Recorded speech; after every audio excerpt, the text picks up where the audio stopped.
You ever watch someone do something completely out of character and think, what is wrong with them? Maybe a friend stayed in a relationship everyone else could see was bad news. Maybe a coworker lost it over nothing. Or maybe it was you, doing something you couldn't even explain to yourself an hour later. None of that is random. There's a reason behind every one of those moments, and by the end of this video, you'll actually understand it. The last one on this list is honestly the reason behind most arguments you've ever had, so stick around for that. Here's the first one, and it's kind of backwards from what you'd expect. We assume people chase pleasure. Half true. A lot of behavior is really about escaping discomfort, not getting something good. Someone has a hard phone call to make. Instead, they clean the kitchen, reorganize a drawer, scroll for 20 minutes. Not laziness, the brain grabbing short-term relief over the thing that actually matters. Or think about someone who snaps over a dish left in the sink. It's never about the dish. It's whatever discomfort had been building finally finding a way out. Once you see this, the question changes. Instead of, why is this person so difficult, you start asking what they're actually trying to get away from. This one shows up constantly, and almost nobody notices it in themselves.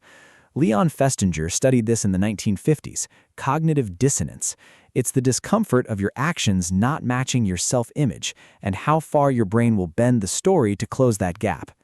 Say someone thinks of themselves as a generous friend. They forget a close friend's birthday. Instead of, I dropped the ball, the brain reaches for, I've just been so busy. Not lying exactly, just the mind defending an identity it spent years building. Ever caught yourself doing that? Justifying instead of just admitting you were wrong? That's not a character flaw. That's just how self-image protects itself. The way you bonded with caregivers as a kid quietly runs how you handle closeness and conflict as an adult. Attachment theory. Some people lean anxious. They want reassurance, fear being left. Others lean avoidant and pull away the second things get close.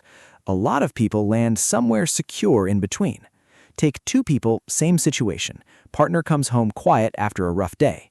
One spirals, convinced something's wrong. The other feels crowded the moment they get asked, talk to me, what's wrong? Same event, two completely different reactions, and neither one is the correct way to feel.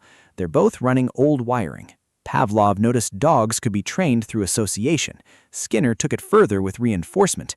Actions that get rewarded, even in small ways, tend to repeat. A kid gets scolded every time they act out. You'd think that stops it. Often it doesn't.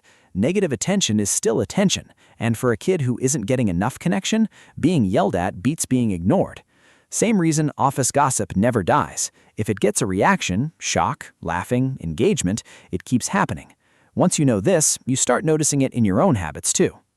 In 1961, Stanley Milgram had ordinary people believe they were delivering painful shocks to a stranger just because someone in a lab coat told them to keep going.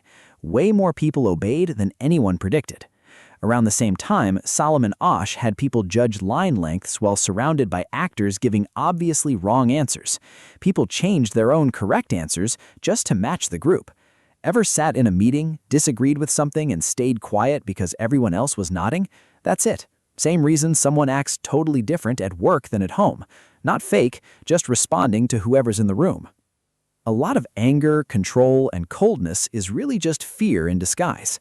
The controlling person is often terrified of losing the relationship. The coworker who gets defensive over small feedback is often afraid of looking incompetent. The strict parent is often just scared of failing to protect their kid.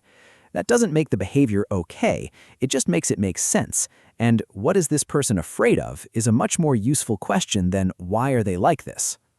A single moment, someone bailing on plans last minute, snapping over nothing, going quiet in a room full of people, is almost never just one thing. It's discomfort, self-image, old attachment wiring, reinforcement, social pressure, fear, all stacked on top of each other. People aren't as irrational as they look. They're running on programming most of them never learned to notice. So the next time someone confuses you, hold off on the judgment for a second. Ask what they might be avoiding, protecting, or scared of. Understanding psychology was never really about other people. It's about finally getting yourself.